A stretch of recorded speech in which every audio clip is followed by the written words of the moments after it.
And I didn't know how to operate in this market coming from Wisconsin originally. Every business that my wife and I have run over the years has been successful.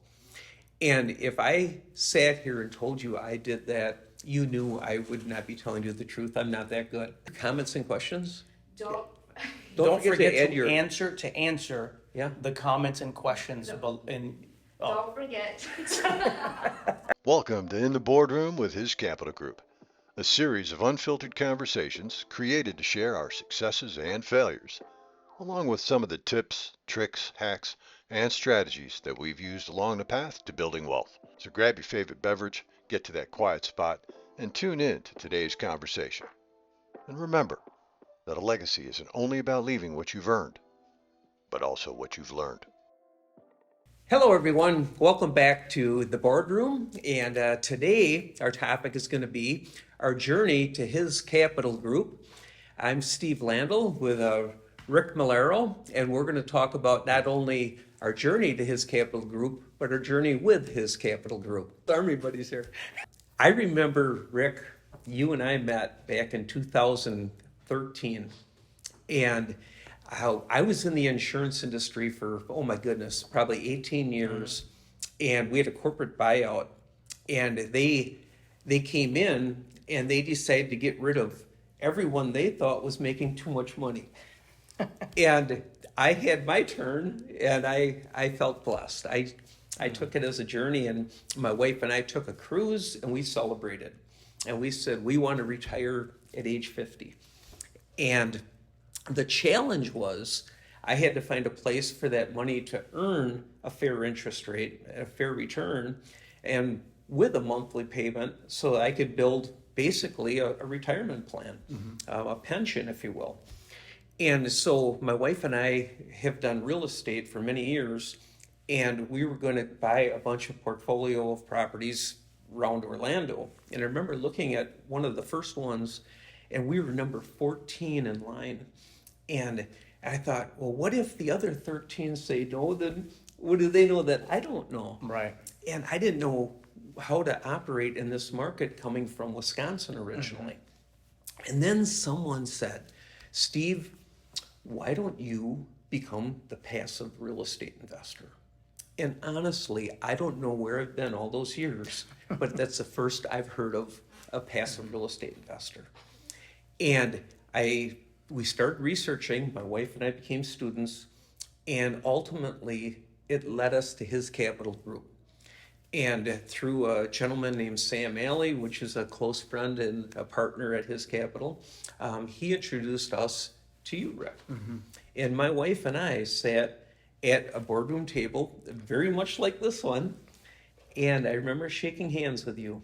And we said, Rick, if you can get us a predictable return with a monthly check where it's secured with real estate, we officially are financially retired. And I remember going home that night, and I remember what you said. You said, Steve, if you have a peace about it, you and Darla, let's move forward. If you don't, we'll be friends either way.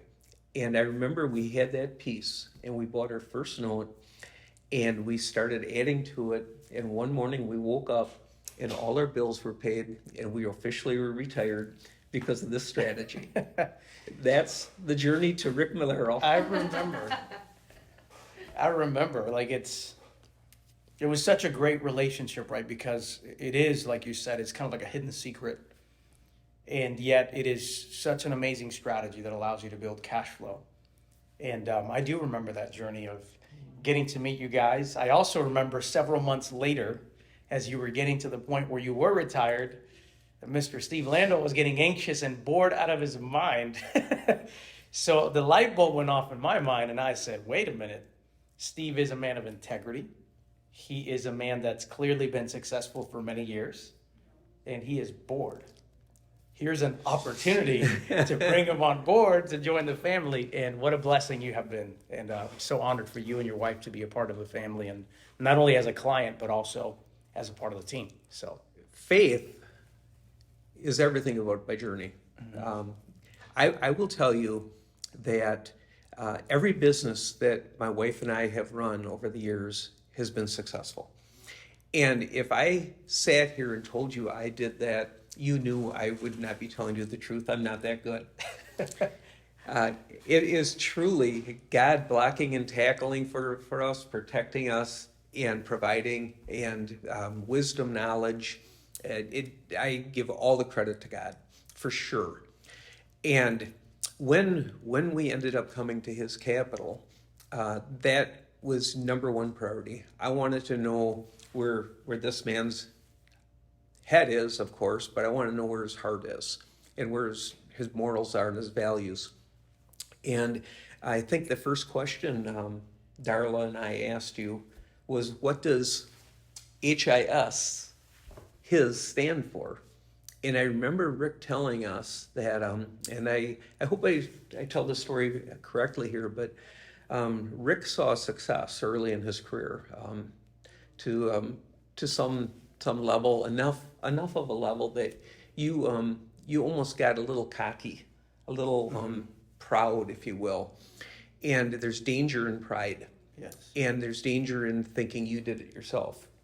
And so Rick said, God got a hold of me, and he grounded me and basically said, you know what? Every time I look at the company, I want to be reminded it's his. Exactly. And for Darla and I, that's actually everything. Then let's start talking about your strategies and the investment process. Rick and I have connected, and we're heading the exact same direction with faith in God, and operating with every situation. And what's neat is when you start working with someone on a daily basis for years. I see Rick and I in situations sometimes that none of us want to be in. Welcome to life, that happens, and in business that happens. But it's not so much what happens to you as how you handle it.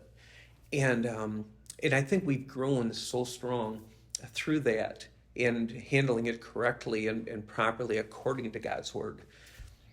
The other thing that has happened is through this faith, it's led us to other women and men of faith. And one in particular is Sean Sullivan with Mission 823.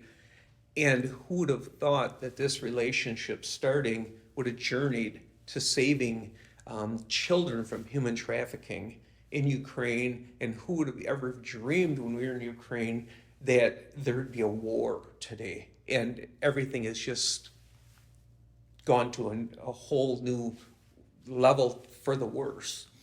And so it's neat how God is seeing everything coming together through us. But I would say that going back to two are stronger than one has made me a better man by partnering with you, Rick.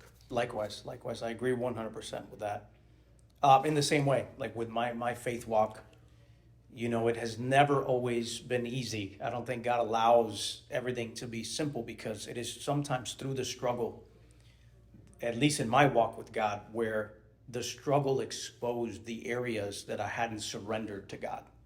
And they allowed me to lay them at his feet and become a better version of who he called me to be. And so every year, every month that goes by, as long as we continue to put him first and surrender those things to him, he continuously improves us. And so I feel like our journey in the company and in the investments even have been a journey where we take steps, and then in those steps we made good steps. Sometimes, like you said, life happens, and then it's a test to see what's inside of us. Yes. Right? What's coming out. That really becomes a major aspect of it. So I think from our company, and as you said, Steve, is just kind of aligning with people that are of like mind, who are walking by faith, not by sight, who recognize that they're flawed, but through God's grace they can get through it, and at the same time constantly looking for ways to become a better version of who God called us to be. And that journey ultimately opens new doors. It's like you said, who would have thought that we met to do business, yet we'd be in the mission field doing work for God. Yeah. And we would be positioned in such a place so that when Russia attacks Ukraine, we were already set up in Ukraine to save thousands of lives and finance so many of these types of projects that have literally saved children, women. I was in Ukraine when they were shooting. You were with me in Ukraine when we were doing the work. And to be able to see how is it that a real estate company that is supposed to be doing deals in its local region is in the middle of Ukraine providing aid, food, water, shelter for all of these people that are struggling. I mean, I think the last count was like close to 40,000 people that we also helped to actually take outside of Ukraine to a neighboring country that would support and help them. So like, it's amazing what happens when you infuse faith, right, with your business and you give it to God. And then God ultimately uses it for something so much greater than even what we thought we were going to be able to do when we first met in the first place. So it's a very amazing journey when you're walking by faith. Yeah, and Ricky's hit a point too where we've asked for some big things from God. We've asked for impossible things, humanly impossible. And what you just mentioned was every single time it isn't exactly what we're asking, because God knows what's better for us. Than His ways are higher than our ways. Absolutely. And every single time I've seen it come out better, God's way. And our way wasn't the best that we thought it would be. And so it has. It's just God is steering this business in our lives. Absolutely. God is faithful.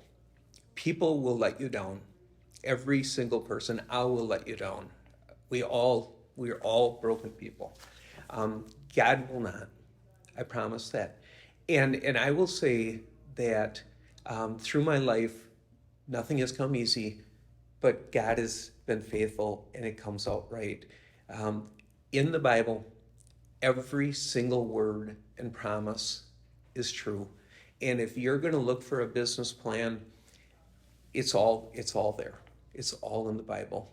I will guarantee that. I will promise that. You know, to kind of piggyback off that, you know, God is faithful. The other thing I think that most people are struggling right now, and I would say it in this way, is you don't have to earn it. All you have to do is receive it.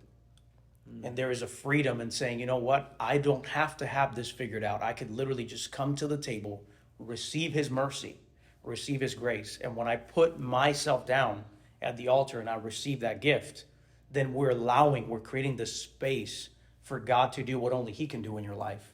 And I really believe that's what I would say to somebody who's struggling right now is just, you don't have to earn it. You just have to receive it. Lay it at the altar and watch what God can do with what you appear to be a brokenness in your life. One of the most rewarding things about being here at His Capital is this meeting right now that we're having. You're looking at a 59-year-old man, only 59. In 2 days, I'll be 60. And my wife and I went on a cruise. And what does it look like going forward now? And I would say the most rewarding thing that came out of that cruise is work is a blessing. And I certainly, if I want, my wife and I can walk away now. I really believe God said to me, Steve, work the rest of your life. How can you retire from a calling? And this business I look at as a stage.